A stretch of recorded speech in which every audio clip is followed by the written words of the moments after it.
Bonjour, eh bien me revoilà pour un nouvel épisode de Chaud Bouillant, puisque il est mercredi, on est mercredi et il est 19h.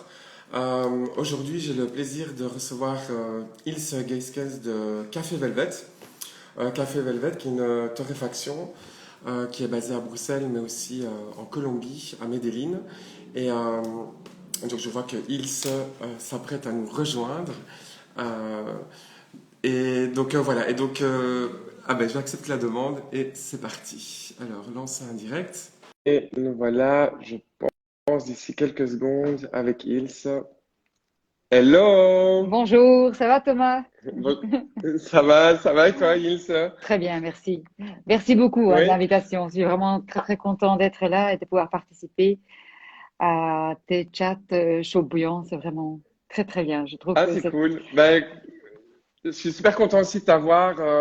On s'est vu récemment. J'ai goûté des très bons cafés qui viennent de chez toi. Et mais peut-être qu'avant qu'on commence un peu, est-ce que tu pourrais te présenter pour les gens qui ne te connaissent pas et qui ne connaissent pas Café Velvet? Oui, bien sûr, bien sûr. Bonsoir tout le monde.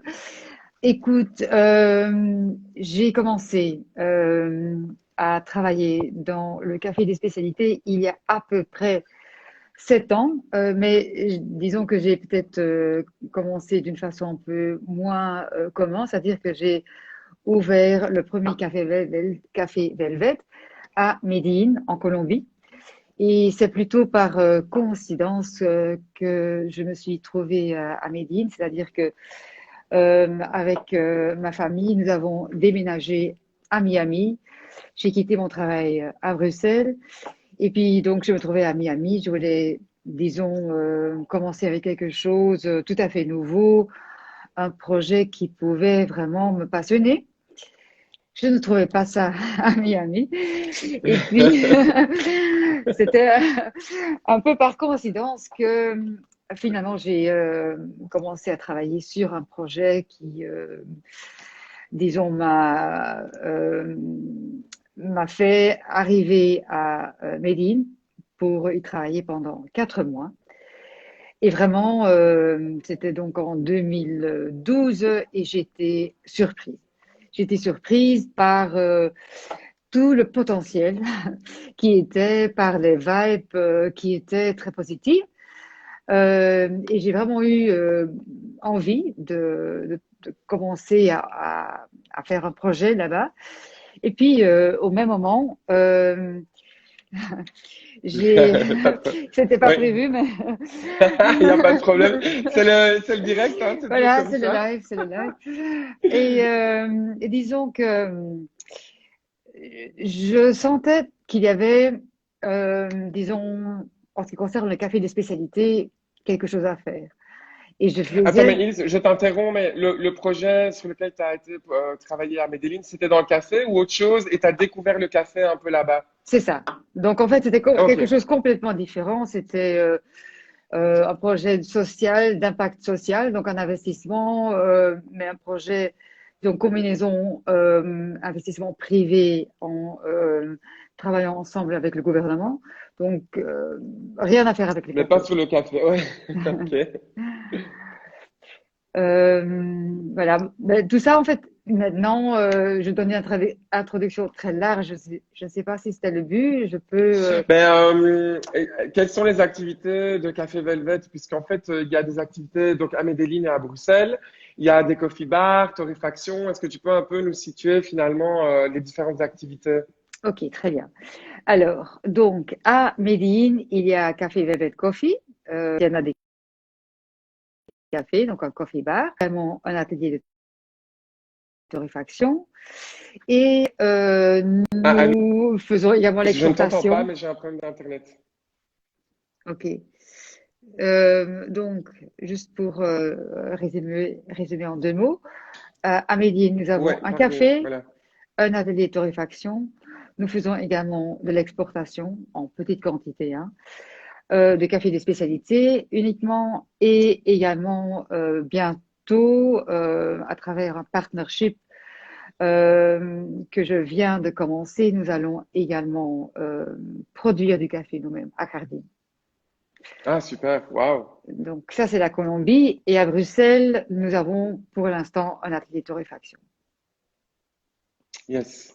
Et pour ceux qui connaissent un peu la scène bruxelloise, tu avais aussi un coffee bar qui était Place Sainte-Catherine. Tout à fait. Donc, Et voilà. voilà. Donc maintenant, ce café n'existe plus, c'est-à-dire que nous livrons toujours le café au restaurant PEC. Euh, mais donc c'est quelque chose de tout à fait indépendant des cafés Velvet. Oui, ça. Mais donc, si les gens veulent boire du café Velvet, ils peuvent en trouver là, par exemple. Je sais aussi, au bout de l'avenue à Rogier, il y a aussi un, un, un peck ou un woodpecker qui se trouve là-bas. Donc, on trouve déjà tes cafés un petit peu dans différents endroits à Bruxelles, quoi. C'est ça. Également chez le Petit Mercado, bientôt chez Pop. C'est un nouveau concept tout près de la place Flaget. Euh, et voilà, oui, les différents endroits de Woodpecker. Ils ont également, Yes. disons, dans les parcs, par exemple le parc Warande, les kiosques, tout ça également, c'est notre café. Yes. Bah merci pour cette intro. Je vais peut-être te poser un peu la première grande question que je pose un petit peu à tout le monde au début du show bouillant, mais c'est quelle est la différence pour toi entre du café de spécialité et du café de commodité? Parce qu'il n'y a pas de définition officielle, mais finalement, qu'est-ce qui fait pour toi un peu la différence entre les deux? Écoute, disons que bien sûr, il y a la qualité, il y a également toute l'histoire derrière, il y a la traçabilité, il y a le fait de pouvoir identifier exactement tout au long de la chaîne de production, pouvoir identifier d'où vient le café. Donc ça commence avec la terre et puis la variété, fermentation, également où le café a subi, disons, la sélection et le milling, après le transport jusqu'à l'atelier de torréfaction. Euh, et puis après également connaître le profil, disons, de l'atelier de la torréfaction. Et après, donc, toute l'histoire que le barista peut raconter par rapport au café et également tout le service. C'est quelque chose également, je pense, qui est très important en ce qui concerne le café des spécialités. C'est vraiment l'expérience, c'est pas uniquement le produit, mais c'est toute Ouais, l'expérience ça. autour. Et toi, quelle est ton expérience du coup, parce que ça fait plusieurs années maintenant, euh, en Colombie, donc tu as exclusivement du café colombien, mais est-ce que tu as tout de suite trouvé des filières, je sais pas, qui étaient en direct, ou est-ce que tu travaillais finalement avec des intermédiaires sur place, mais qui jouaient peut-être le rôle de connecteurs, on va dire? Comment ça se passe? Quelles sont les configurations? Parce que voilà, toi, Café Velvet a cette particularité, c'est de torréfier autant à Bruxelles qu'à Medellín. Mais comment est-ce qu'on achète finalement du café quand on est dans un pays producteur? Ah, je suis vraiment très contente que tu me poses cette question. Disons que à travers notre atelier de torréfaction, et également l'activité que nous avons là depuis quand même déjà quelques années, euh, ça, ça va un peu de soi, si je peux le dire. Il y a tout le temps. Il faut pas oublier quand on est dans un pays de producteurs, on rencontre des producteurs, presque chaque famille a une histoire de production. Uniquement à Antioquia, qui est donc la province dont Médine est la capitale, il y a 80 000 familles. Donc, je vais dire, nous avons vraiment un network. Nous recevons tout le temps des échantillons. Nous suivons surtout, pour nous, disons, le critère de sélection, c'est surtout de savoir où le producteur est situé, hein, parce que nous savons plus ou moins, disons, où se situe. C'est comme avec les régions de vin, où il y a les bonnes régions. Mhm. Et puis, très importante, les variétés, et encore plus important, de plus en plus, la façon dont le producteur travaille. S'il est vraiment méticuleux, s'il a une procédure de standardisation, hein, pour être certaine de la qualité constante, euh, et s'il est innovateur, tout ça, en fait, font que nous allons sélectionner certains cafés et les essayer Dans notre atelier de torréfaction, nous avons un laboratoire, donc nous les essayons et puis nous faisons la sélection. Donc nous achetons directement du producteur et nous le payons dans, disons, le peso, donc le currency colombien. Et je pense qu'il Ouais. y a vraiment pas d'intermédiaire. Et ça, c'est une très grande différence avec la façon dont normalement on- un parti tiers obtient ce café. Ouais. Et pour autant, bon, c'est vraiment une question ouverte, hein, mais est-ce que pour autant c'est mauvais d'avoir des intermédiaires ou parfois c'est quand même nécessaire en fait? Parce que c'est vrai que moi au début quand j'étais dans le café, j'étais toujours oui, le direct trade, c'est ce qu'il y a de meilleur. Et puis je me rends compte qu'avec les chauds bouillants, bah, le métier, bon, là on parle pas d'import puisque tu torréfies dans un pays producteur, mais le fait que parfois il y ait des intermédiaires, c'est parfois nécessaire aussi. On n'a pas toujours accès au producteur, c'est peut-être parfois la coopérative qui est l'intermédiaire. Est-ce que toi, tu as affaire à différentes combinaisons, différents rapports, ou en Colombie, tout est très, je sais pas, comme s'il y avait une manière d'opérer qui est un peu toujours similaire? Est-ce qu'il y a différentes configurations? Comment ça se passe? À nouveau, une très très bonne question. Merci beaucoup de l'avoir posée. Écoute, non, je suis pas du tout contre les intermédiaires. Je pense que également aujourd'hui, on est, disons, on marque, on les dénomme très facilement comme étant complètement inutiles. Non, je trouve que il y a de très bons intermédiaires qui vraiment font un travail de sélection très méticuleux qui recherchent les bons producteurs, également les petits producteurs. S'ils voient qu'ils ont du potentiel, ils investissent dedans. Puisque tout ça, en fait, c'est, il faut également savoir pouvoir produire du bon café. C'est vraiment un travail méticuleux et de longue date. Il faut être éduqué comme avec tout ce qu'on fait. Et il y a vraiment des intermédiaires qui veulent également jouer un rôle positif là-dedans, un rôle social et les aider. Euh, et je pense que c'est souvent même indispensable. Ma situation en Colombie est exceptionnelle et ce n'est pas du tout mainstream. Il y en a, ouais. Donc il faut pas je veux dire, je ne peux pas être l'exemple. La plus grande partie de l'industrie n'a pas d'autre option que de Mm. passer par quelqu'un qui fait une certaine sélection pour eux. Et là-dedans, je pense que si nous achetons également en travaillant avec des interlocuteurs qui vraiment veulent faire un beau travail et faire un apport disons, aidant certains producteurs, je trouve que c'est un très bon rôle. Mm. Et donc, en étant à Medellín, ça veut dire que tu favorises un peu une région en particulier au niveau de l'achat de café, parce qu'il y a quand même beaucoup de régions en Colombie, il y a des cafés qui sont très différents aussi, il y a beaucoup de diversité dans le café. Est-ce que toi, par exemple, tu te concentres via des relations plutôt aux alentours de Medellín, ou en fait c'est un peu partout en Colombie selon finalement les contacts, la qualité, les échantillons Voilà. Euh, Médine, bien, autour de Médine, c'est le plus facile. Et également, il faut pas oublier, nous essayons de contribuer un peu euh, à diminuer notre empreinte écologique.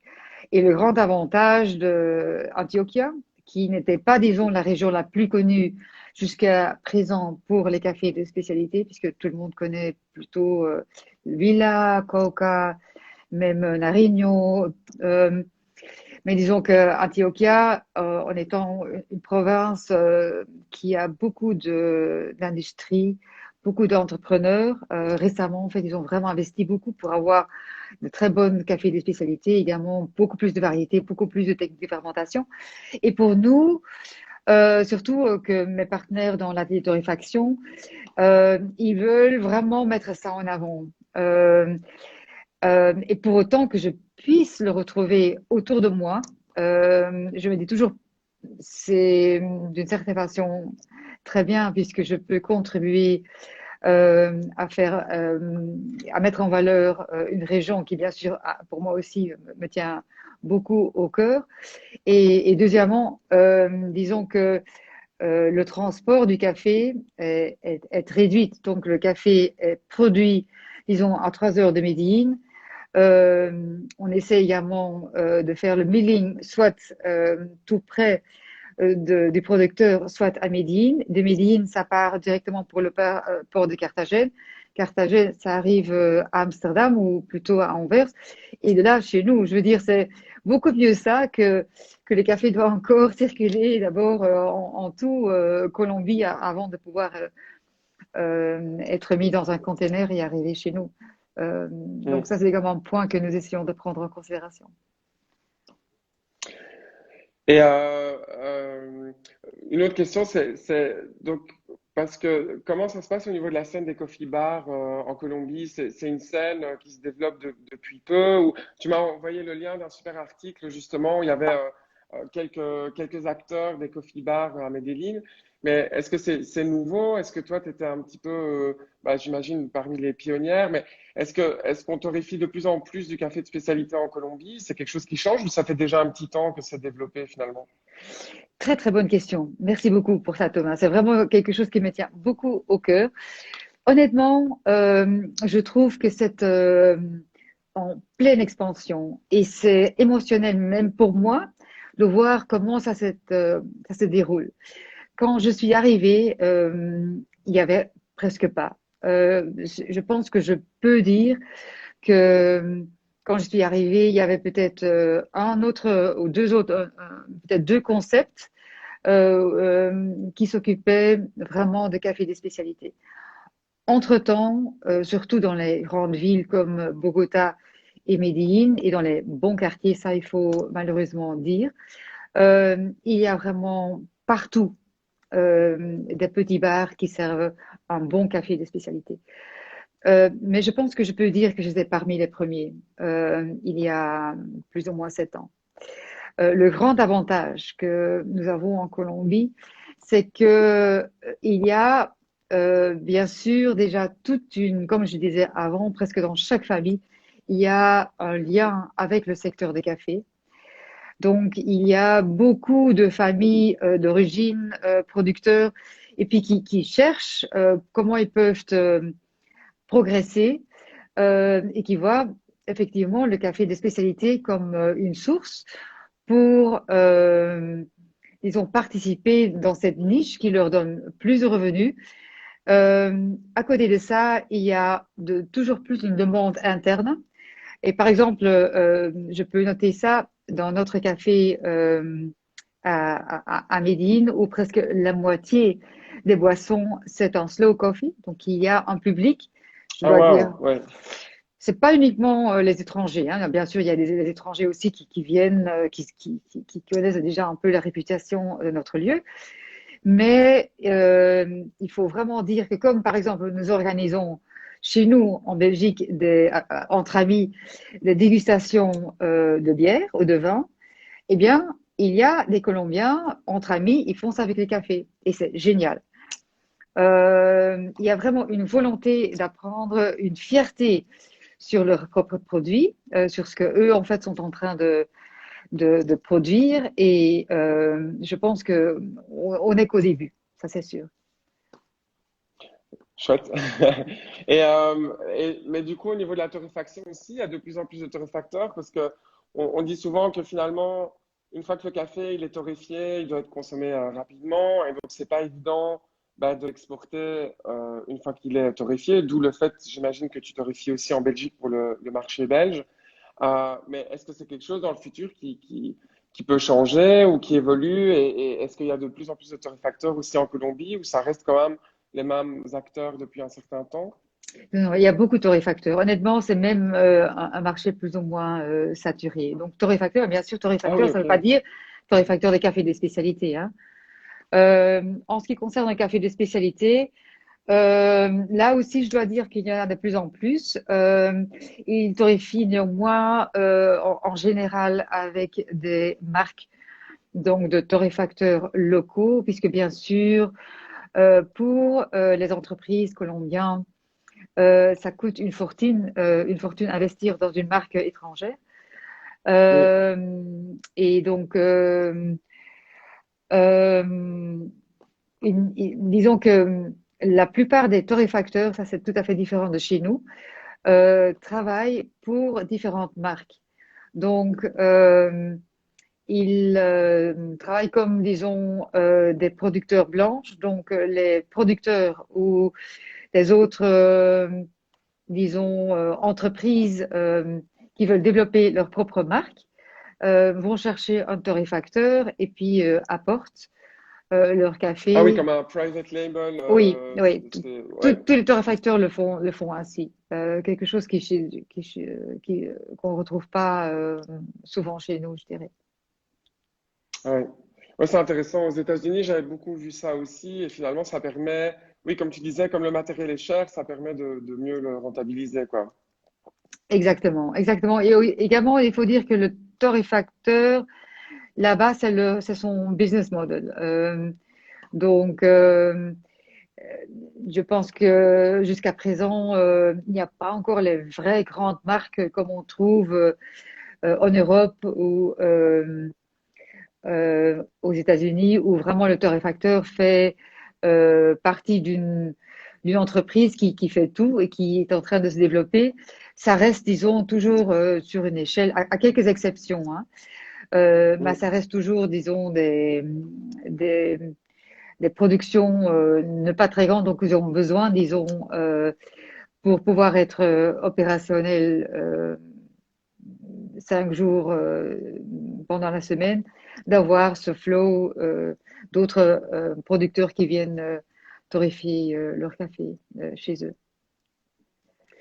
Et est-ce que toi, tu as assisté à ton expérience sur place aussi, en dehors des opérations de Café Velvet, mais comment est-ce qu'un producteur vend son café sur place? Est-ce que toi, tu as déjà vu un peu comment ça se passe? Est-ce que il y a des gens qui viennent et qui demandent ce qu'ils ont, ou est-ce qu'ils doivent amener leur café à une coopérative, ou est-ce que tu peux nous expliquer des histoires que toi tu as déjà peut-être vues ou échangées avec des producteurs sur le procédé de vente de café pour un producteur en Colombie?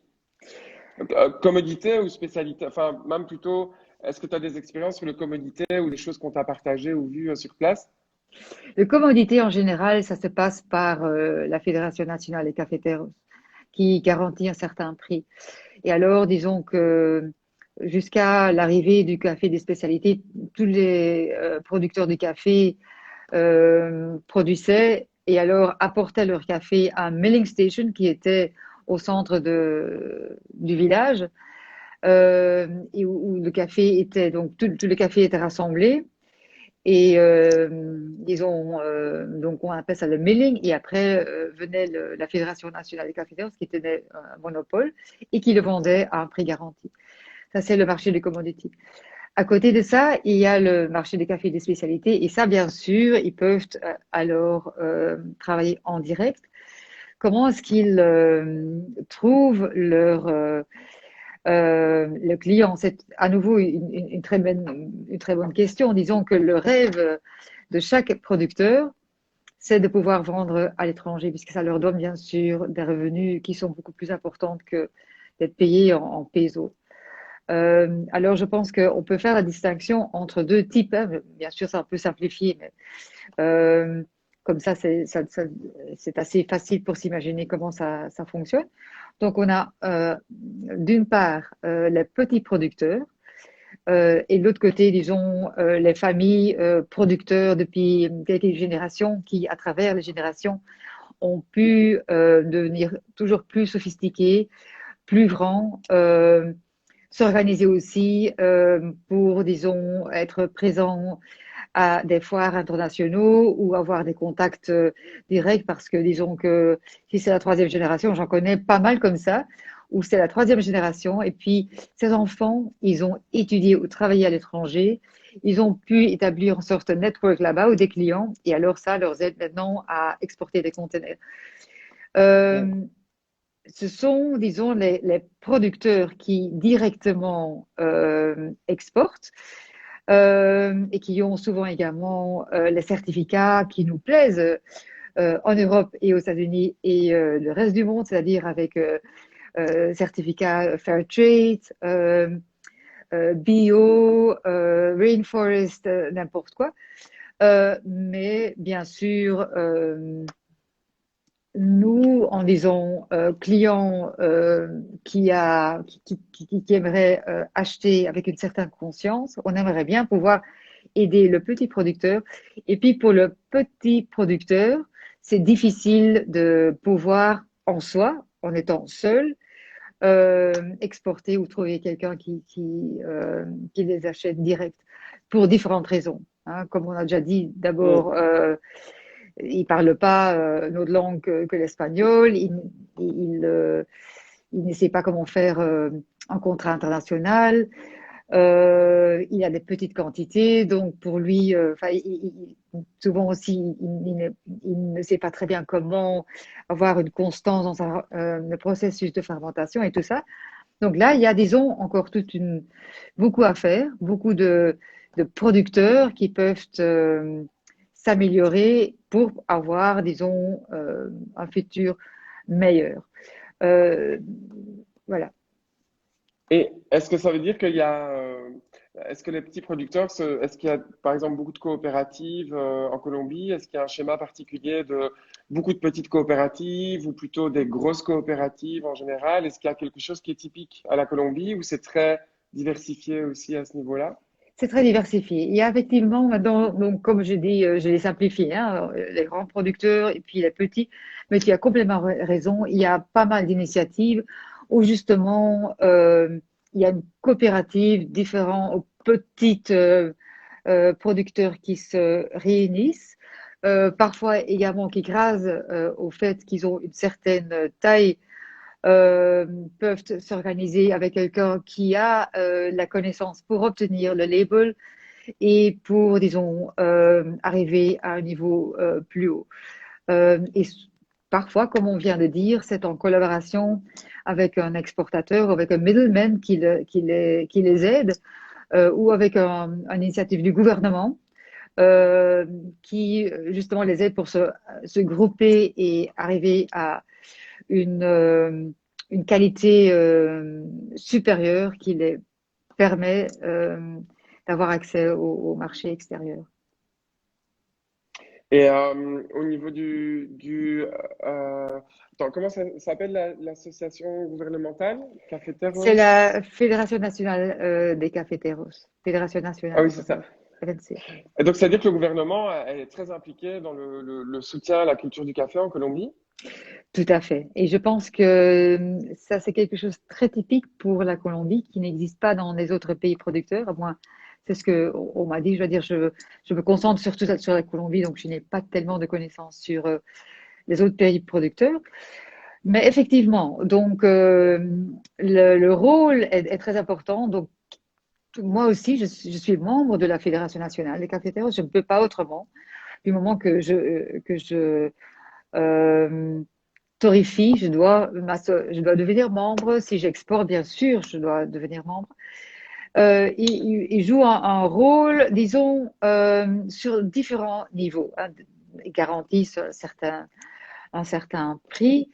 Ce qu'ils ont également fait, par exemple, dans le passé, c'est quand il y avait, dans les années 70, le risque en Colombie aussi, on allait avoir des récoltes entières détruites par certaines maladies. Euh, Mm. nous savons tous que en Colombie, on a uniquement le café Arabica, qui bien sûr est d'une qualité supérieure, mais également plus fragile par rapport au Robusta.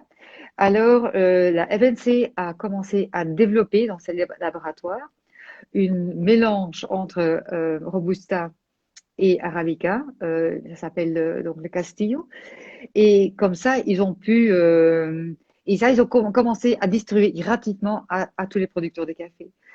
Et grâce à ça, euh, disons que les producteurs de café ont pu avoir des récoltes plus productives. Au début, il y avait beaucoup de critiques parce que disons, les variétés originales, comme le Caturra, comme le Bourbon, qui étaient, disons, qui avaient causé la réputation de qualité dont tout le monde aujourd'hui est consciente quand on parle du café de Colombie, Mm. euh, du fait que ces variétés, toujours avec qualité supérieure, mais peut-être plus fragiles, et que la fédération poussait vraiment aux producteurs de café à utiliser le Castillo.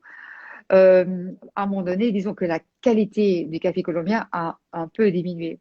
Mais entre-temps, ils ont continué à développer, à travailler sur des variétés similaires à Castillo, mais d'une qualité plus haute. Aujourd'hui, c'est tout à fait possible avec une production bien soignée et une bonne fermentation à arriver à un à un café produit avec du Castillo qui est vraiment d'une qualité supérieure.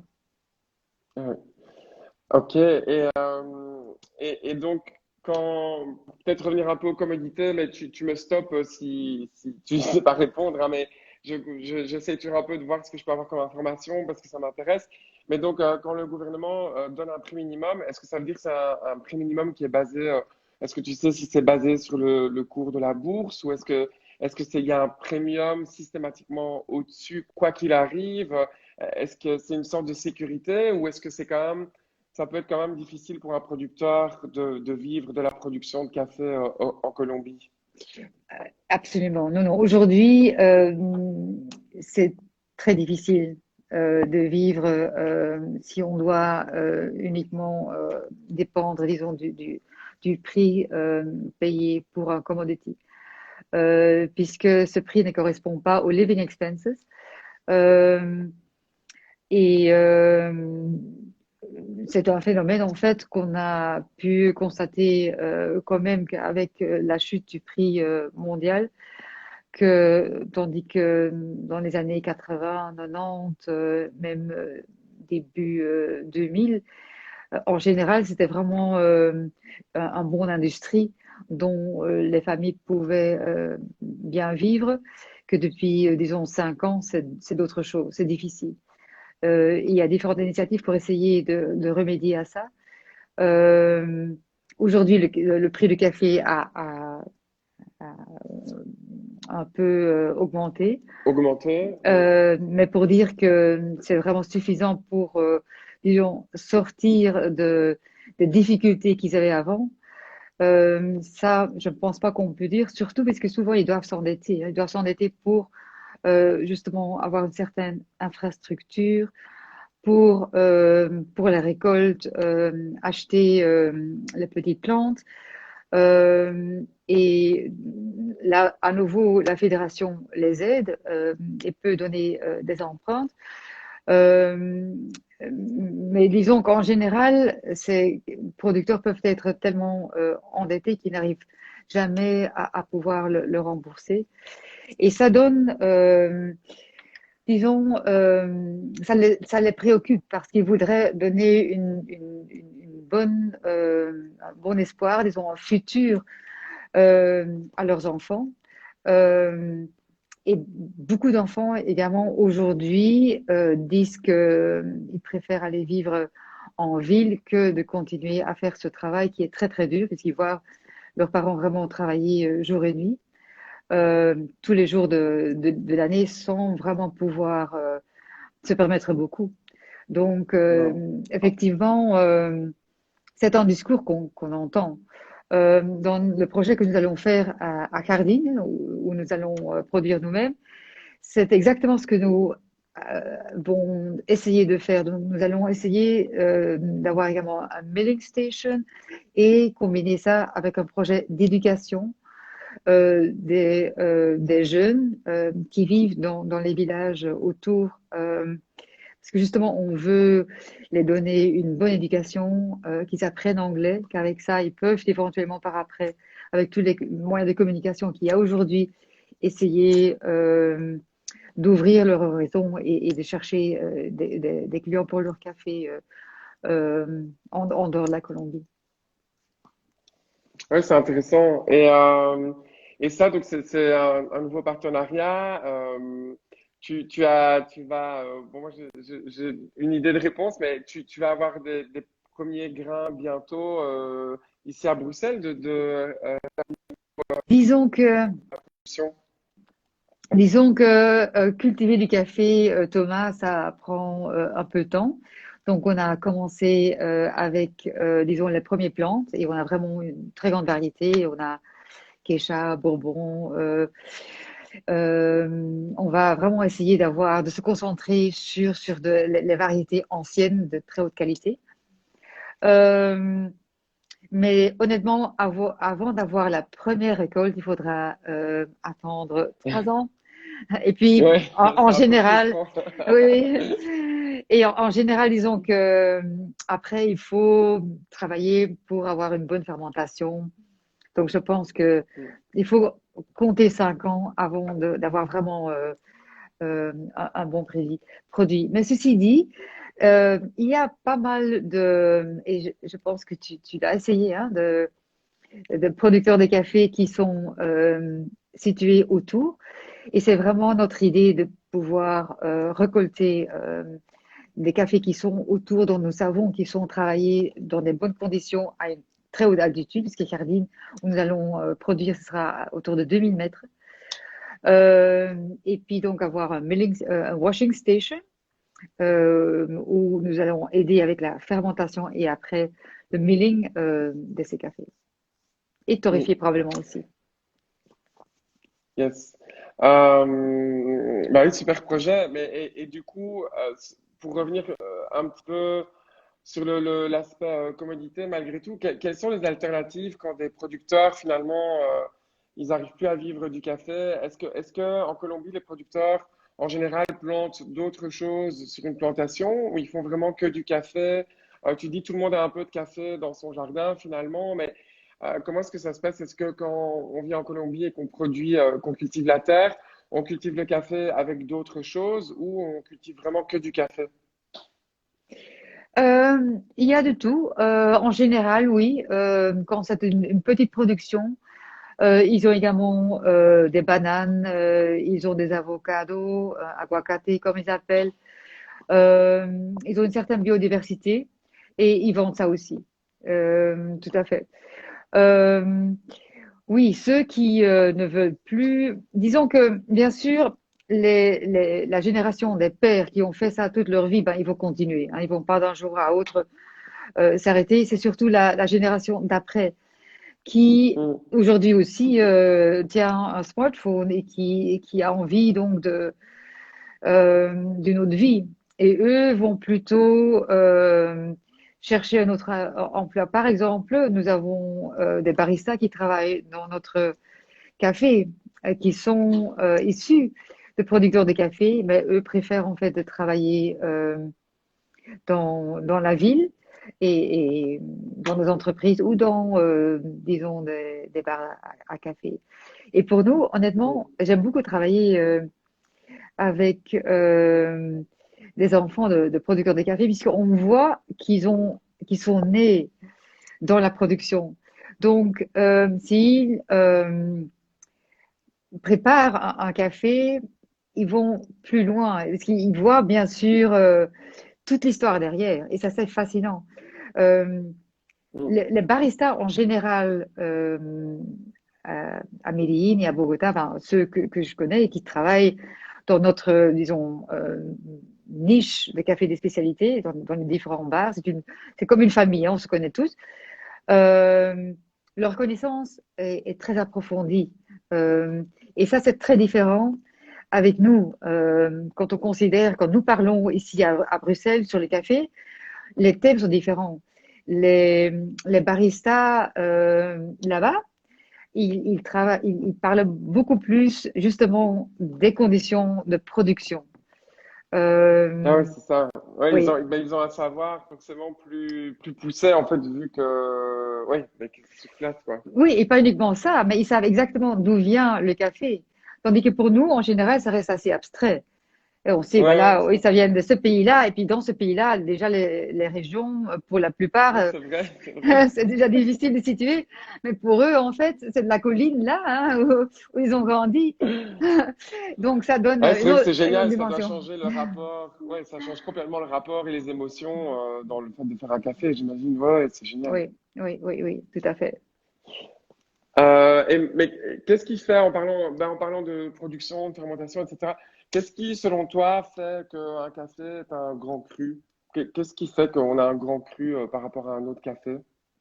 Écoute, honnêtement, si je vois, comme les cafés par exemple que tu as essayé, donc les cafés que j'ai récemment emmenés, quand on voit précisément, comme je viens de dire, déjà on connaît la terre, on sait où ça a été produit, on voit le producteur, on voit la variété, on voit comment il travaille, la façon d'être diligent et ils ont la passion et toute la standardisation, on a déjà un très bon feeling. Et en général, j'ai eu presque jamais une mauvaise surprise quand je pouvais visiter le producteur et je vois comment il travaille. Et puis, bien sûr, en général, il me vient également référé par quelqu'un que je connais et avec lequel, disons, qui a qui a ma confiance. Donc, je sais que, disons, il travaille comme ça déjà depuis plusieurs récoltes, pas uniquement cette récolte-ci. Je peux déjà presque entièrement prédire que ce café va être d'une très bonne qualité. Ah ouais. Euh, donc ça, c'est, disons, la façon dont plutôt je pense avoir un grand cru.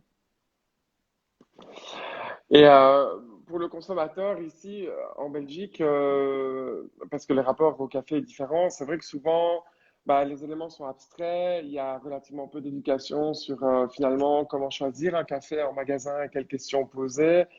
Euh, et je trouve que les cafés bah, de supermarché ou de commodité reprennent de plus en plus le langage du café de spécialité pour communiquer. Est-ce que toi, tu aurais un conseil à donner peut-être au consommateur sur comment choisir son café peut-être quand il est un peu perdu parce qu'on lui dit que c'est du 100% Colombie? Est-ce que ça suffit de dire que c'est du 100% Colombie ou quel conseil toi, tu aurais? Qu'est-ce qu'il faut regarder sur un paquet de café? Écoute, je dis toujours 100% Colombie, c'est la même chose que de dire quand on vient dans un supermarché en Belgique et on dit ou dans un autre pays du monde.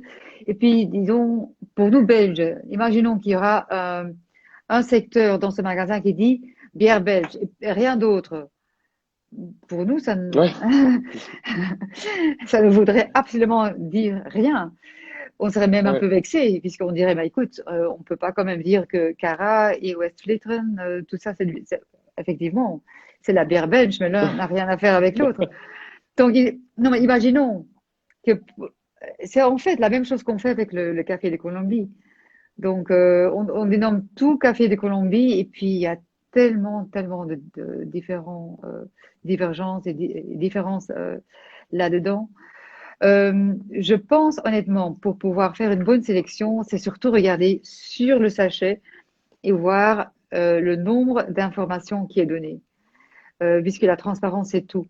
Si, bien sûr, il faut toujours faire confiance que les mentions correspondent à la réalité, mais en général, si on voit qu'il y a beaucoup de détails euh, et le plus spécifique on peut être, le plus précis euh, par rapport au producteur et variété et le nom qu'on donne, je pense que ça, en général, ça donne une bonne indication.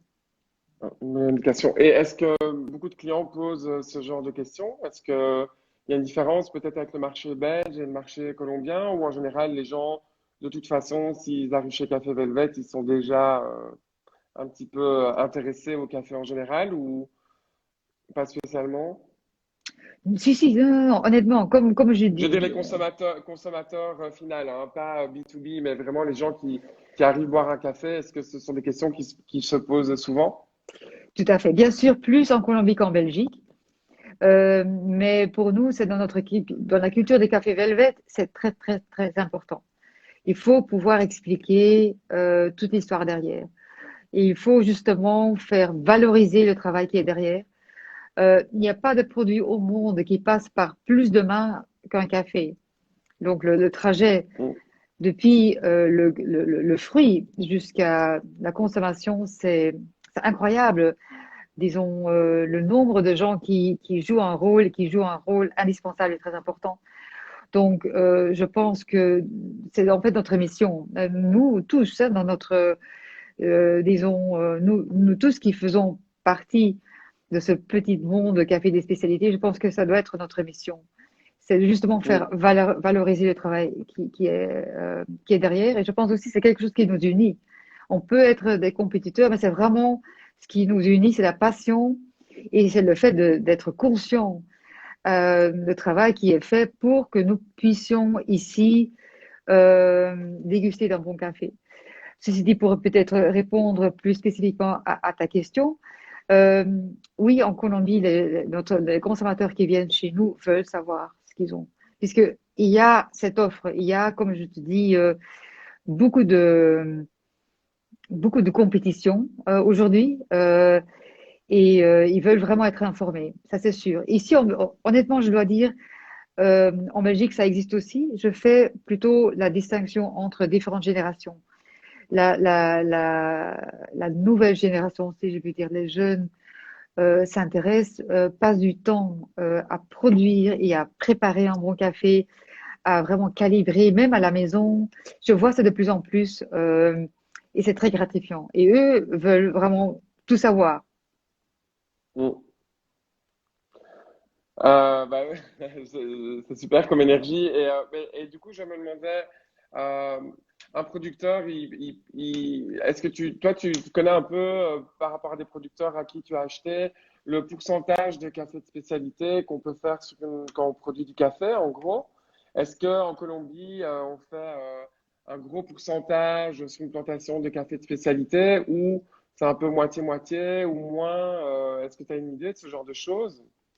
Je ne peux pas te dire exactement que je connais les pourcentages. Je sais que en général, donc, Mais c'est on peut pas produire 100%, on est non, non, d'accord, non, ça, non, ça non, n'arrive non, non, non, jamais. non, non, ça n'arrive jamais. Ça n'arrive. On a toujours différentes, disons, on fait une sélection et puis, disons, les cafés des spécialités et même dans les cafés des spécialités, il y a encore des niveaux, hein. Et ça, c'est vraiment le processus de sélection. Le processus de sélection qui commence, disons, à la récolte. Je ne vais plus t'expliquer, tu sais, hein. Il y a bien sûr, Mm. on prend le fruit qui est mûr et après, si c'est le washed, il y a ceux qui vont jusqu'au fond du bassin, ceux qui continuent à flotter.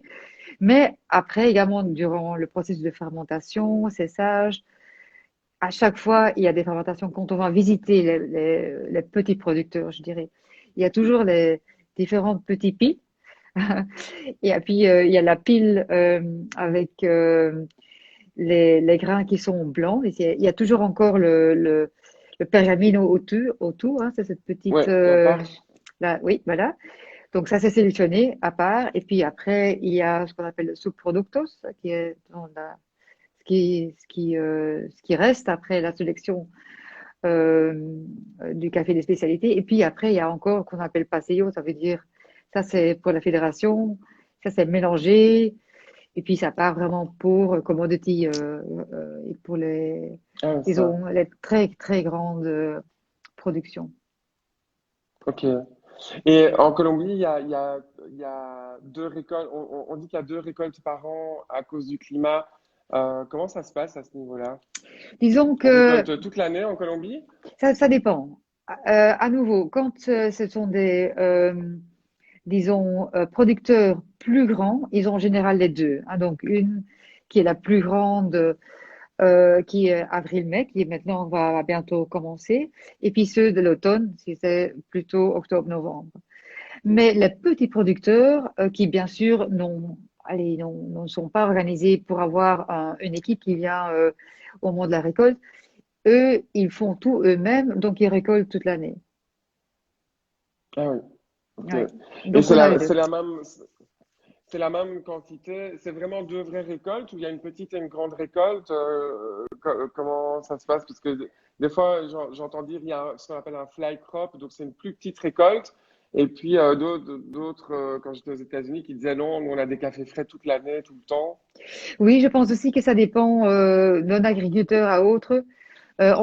Disons en général, on dit que la grande récolte, c'est au printemps et que la petite, c'est À la fin de l'année. à fin de l'année, en automne.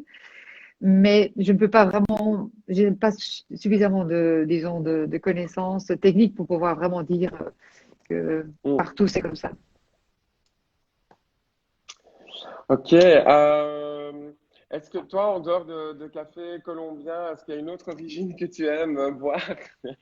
Oui, bien sûr, bien sûr, bien sûr. J'adore bien sûr le café d'Éthiopie, hein, disons l'origine, et surtout en filtre. Ça c'est pour moi toujours, disons, un standard que nous devons essayer en Colombie d'acheter. Et de plus en plus, disons, ces variétés éthiopiennes sont cultivées également en Colombie. Et il y a également le geisha de Panama, encore, qui est également un standard. Là, je dois dire que de plus en plus, disons, le geisha est cultivé par pas mal de producteurs. Mais ce que j'ai Hmm. appris également en ce qui concerne ces variétés, disons, nobles, ce n'est pas parce qu'on a ces plantes et qu'on les cultive qu'on a tout de suite un café qui Un va bon café. gagner, non, qui va gagner les Le cup prix. of excellence. Ouais, ouais. Voilà, là aussi, il faut vraiment travailler dessus pour que tout le potentiel qui est dans ces variétés se développe. Ouais, ouais. Et c'est quoi le meilleur café que tu aies jamais goûté? Qu'est-ce que tu penses que je vais dire maintenant, Thomas?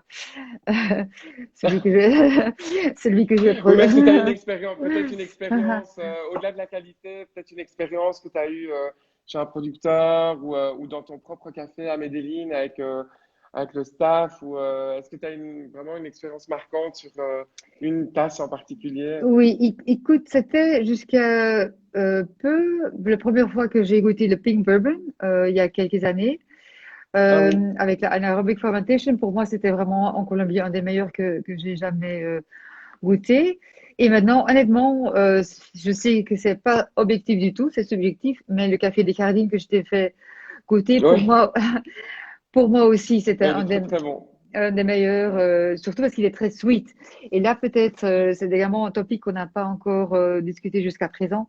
Ça, c'est aussi une grande différence, disons, entre nos clients en Colombie et nos clients à Bruxelles, les clients en Colombie, et surtout les étrangers aussi. Les étrangers, ils viennent pour avoir dans leur tasse un profil fruité et le plus de fruits qu'ils peuvent découvrir le plus enchantés ils sont. Et pour ça, par exemple, le Pink Bourbon était Oui. parfait. Tandis que ici, en Belgique, il faut toujours dire que les gens aiment bien un café qui est sweet. Non, mais il peut être très très bon. Mais il doit Oui, surtout oui, non, non, être je sweet. sais, mais c'est vrai. Les gens recherchent moins le fruit ou en tout cas l'acidité et plus le côté chocolat ou en tout cas rond, quoi. Ça peut être fruité et rond aussi, mais c'est vrai que la rondeur a plus de succès ici. Voilà. Du moment qu'on a un coffee qui est douce, comme on dit, qui a vraiment, qui est nutty, chocolatey, un bon body, c'est un café gagnant. Yes.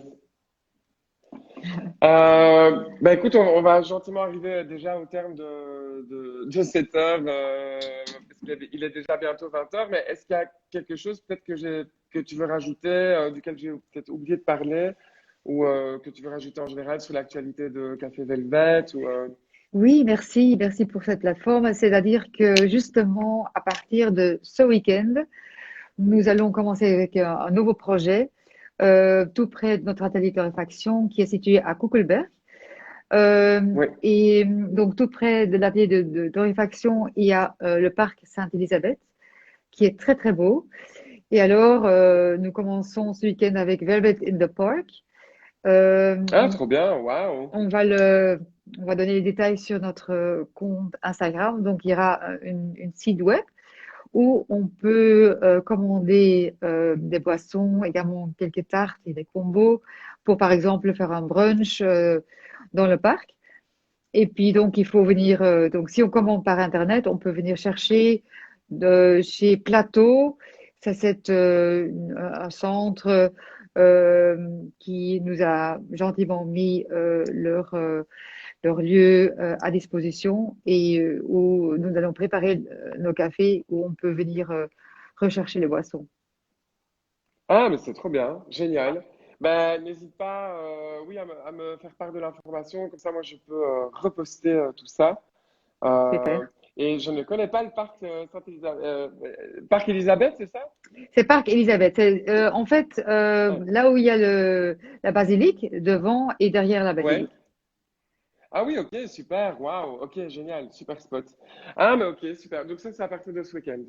Tout à fait. Et c'est uniquement le week-end ou c'est la semaine aussi? Non, on va commencer le week-end et on va voir comment ça se Ouais. déroule. Pour Ouais, ça l'instant, paraît c'est logique. pour l'instant, c'est uniquement le week-end, oui. Ok, cool, génial. Ben, affaire à suivre alors. Thomas, merci, merci, merci. C'est vraiment, ça a été un grand plaisir pour pouvoir passer cette heure avec toi et surtout, merci pour toutes ces questions intelligentes parce que tout ça me tient beaucoup à cœur et c'est guide d'avoir eu cette plateforme. Ben, c'est chouette. Écoute, moi, je suis très content de t'avoir reçu et je garde en tête aussi, on va essayer de développer ben, un coffee tour en passant par la torréfaction de café Velvet, j'espère au printemps, mais ça, on en reparlera. Donc voilà, il y aura aussi de l'actualité entre nous un peu plus tard. Parfait. Merci beaucoup et bonne Yes. soirée. Ciao. Ouais, bonne soirée à toi, Alice. Bye.